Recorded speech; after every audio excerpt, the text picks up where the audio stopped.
Chapter 7 of A Short History of the World by H. G. Wells.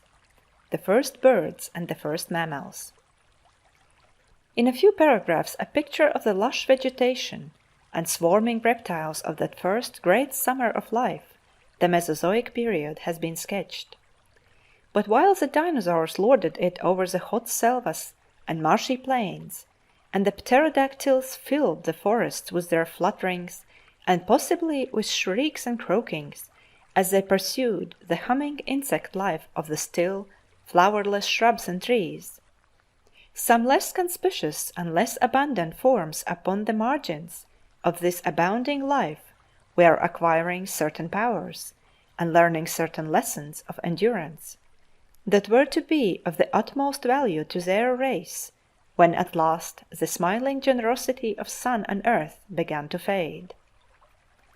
A group of tribes and genera of hopping reptiles, small creatures of the dinosaur type, seem to have been pushed by competition and the pursuit of their enemies towards the alternatives of extinction or adaptation to colder conditions in the higher hills or by the sea.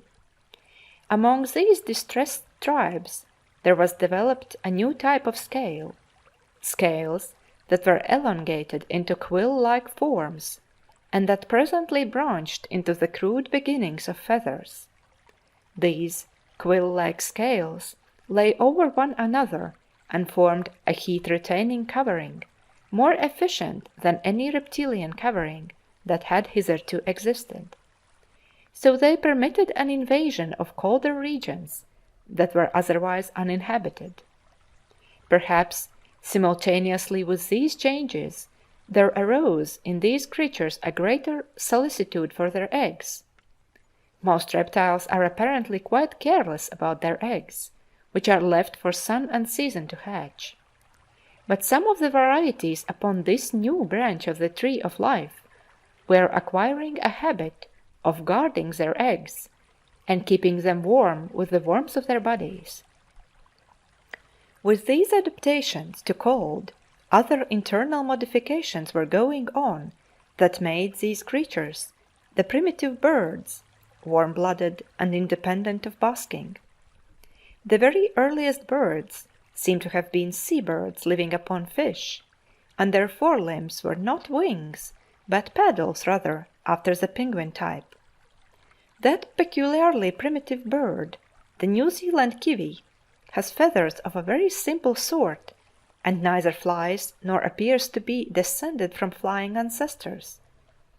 In the development of the birds, feathers came before wings.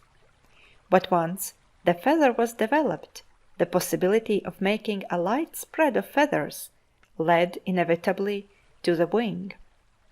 We know of the fossil remains of one bird at least, which had reptilian teeth in its jaw and a long reptilian tail, but which also had a true bird's wing, and which certainly flew and held its own among the pterodactyls of the Mesozoic time. Nevertheless, birds were neither varied nor abundant in Mesozoic times. If a man could go back to typical Mesozoic country, he might walk for days and never see or hear such a thing as a bird, though he would see a great abundance of pterodactyls and insects among the fronds and reeds. And another thing he would probably never see, and that would be any sign of a mammal. Probably the first mammals were in existence millions of years before the first thing one could call a bird, but they were altogether too small and obscure and remote for attention.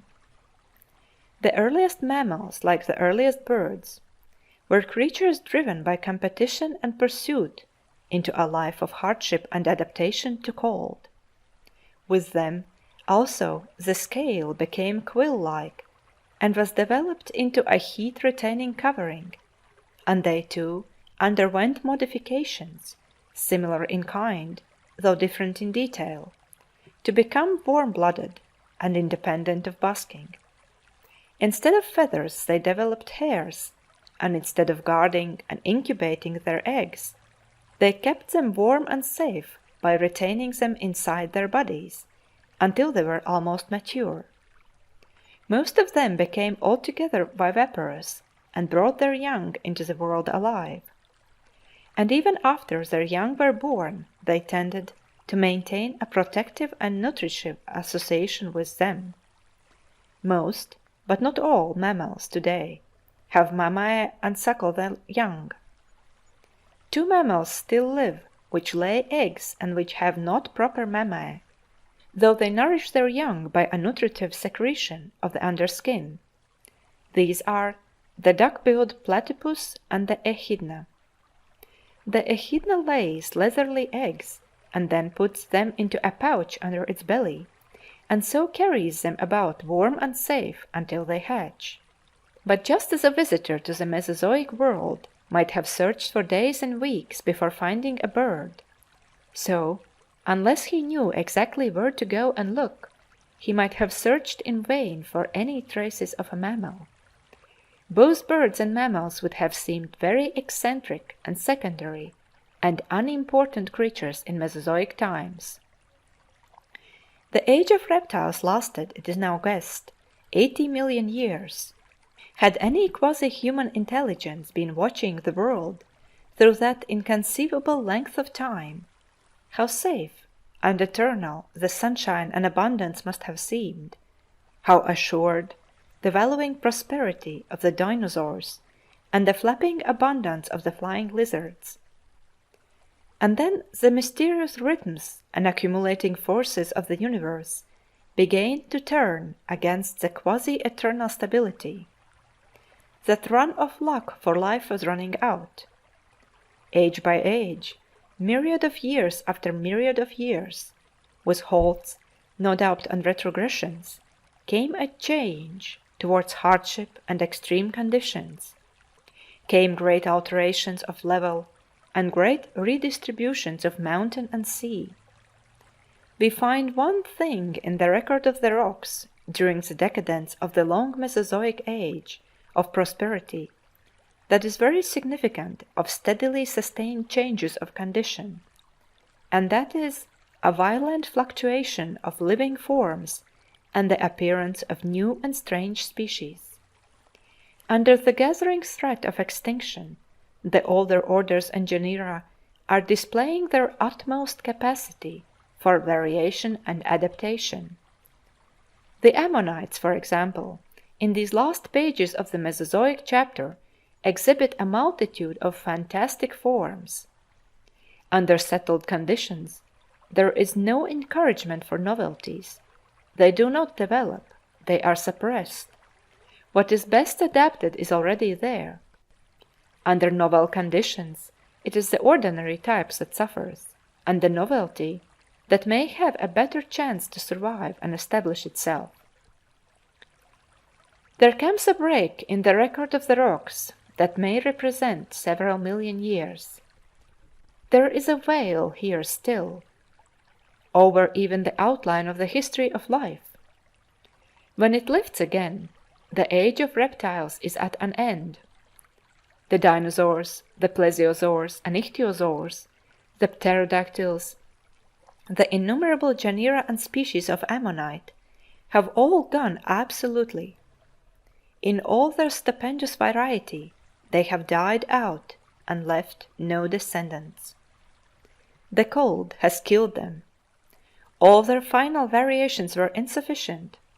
They had never hit upon survival conditions. The world had passed through a phase of extreme conditions beyond their powers of endurance. A slow and complete massacre of Mesozoic life has occurred, and we find now a new scene, a new and hardier flora, and a new and hardier fauna in possession of the world. It is still a bleak and impoverished scene with which this new volume of the Book of Life begins. The cycads and tropical conifers have given place very largely to trees that shed their leaves to avoid destruction by the snows of winter, and to flowering plants and shrubs, and where there was formerly a profusion of reptiles, an increasing variety of birds and mammals is entering into their inheritance. End of chapter 7.